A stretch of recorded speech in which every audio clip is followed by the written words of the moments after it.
And what's going on, guys? I'm Nintendo Boy, and welcome back to the annual Christmas Haul series. Ever since 2018, I've been doing this series, and it's a fun pastime on the channel, honestly.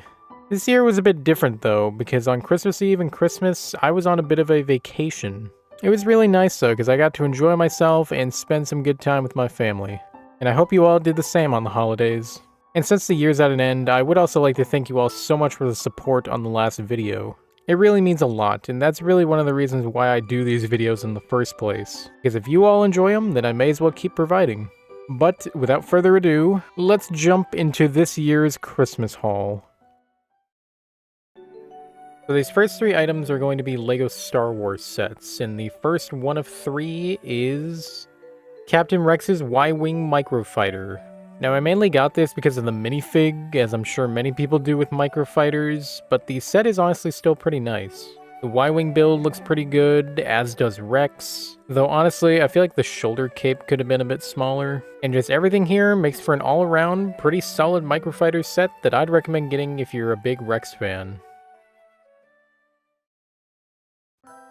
Up next is our second LEGO set, which is Clone Trooper and Battle Droid Battle Pack. Once again, just like the last set, I mainly got this because of the minifigs, but you can't really blame me on this one because that's pretty much the only selling point. You get a Shock Trooper, 3 regular Phase 2 clones, 2 B1 battle droids, and 3 Super Battle Droids. Definitely a lot in the minifig department, but the builds included aren't half bad either. You get a speeder bike that fits 2 figures, a speeder bike for the battle droid that's apparently called a STAP. First time I've ever looked that up. A turret that 1 clone trooper can man, and 1 tri-droid.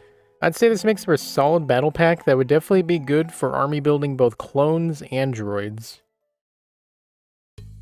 And our third and final LEGO set is Jedi Bob Starfighter. I remember anticipating this set because Jedi Bob was being brought back in one of those LEGO Star Wars specials, and when I saw he was getting his own set, I just felt I had to scoop it up. And eventually, I did. In this set, you get the Akbar Trooper, Steve-O, and he's kind of like the comic relief in Rebuild the Galaxy. And of course, the man, the myth, the legend, Jedi Bob. He's a very good replica of his 2002 self, even has a second face print this time around. As for his Starfighter, I'd say it's pretty good. It's got nice red and white coloring, good symmetry, and good swooshability. With tons of other Starfighters in the Star Wars line, I wouldn't say this is a must-have, but if you've been eagerly awaiting the return of Jedi Bob, I'd say you wouldn't want to miss out. Or you could always just buy him on Bricklink later on. Now that we're done with LEGO, let's talk about a couple of plush toys. Up first is the pink puffball Kirby. I believe this is the 3rd year now where I'm including a Kirby item, which is pretty funny. This time around, it's Beetle Kirby. I thought this power appeared in more games, but it's really only in Triple Deluxe and Star Allies. Thought it was in Forgotten Land, but apparently not. As for the plush, what can I say? It's Kirby, and it's pretty cute. Maybe not as cute since he's angry, but that won't change how I feel about him. Overall, love this little guy and his games.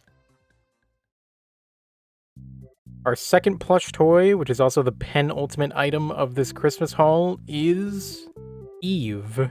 Now this one is pretty interesting because I didn't get this by normal means, I actually won this. On Pixar Pier, there's those like little games that you can play if you got like tokens, and they have a WALL-E game of course, and I managed to win that, and I got this Eve out of it. It is a very nice plush though. I like how the eyes are because it kind of makes Eve look happy, but it also kind of makes her look like a U2's product.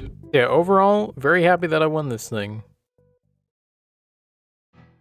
And finally, the last item to showcase for this Christmas haul, it's the game that I showed in the thumbnail, and it is Dead Rising Deluxe Remaster.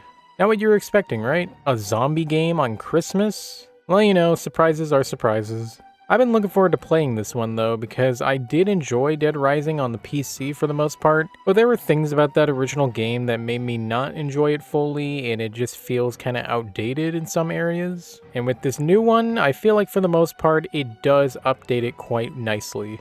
Mainly for auto-saving, because I'm pretty sure in the original one you could only manually save, meaning if you did a lot of progress and you didn't find a save point and you died, you would have to do it all over again. And that always annoyed me about that original one, and so the fact that this one has auto-saving now is very, very welcome. There are some other things that are different too, like I believe the aiming for weapons like guns are different, and that's definitely a welcome change as well. And so yeah, overall I'm having a lot of fun with this game, and I think it's definitely a worthy upgrade. And there you have it. Another year, another Christmas haul. I gotta say, overall, this year has been very rocky in my personal life and on YouTube. Not really gonna get into the nitty-gritty here, but I think that December was a pretty good month overall. It does help that I released the FNAF 4 video this month, which has been doing pretty well. Thank you all for the support on that video. And the haul this year overall was also pretty decent. I'll probably keep doing these Christmas hauls, but who knows what the future will bring. But until that day, thank you all so much for watching this Christmas haul, and I'll see you all in 2025. Take care.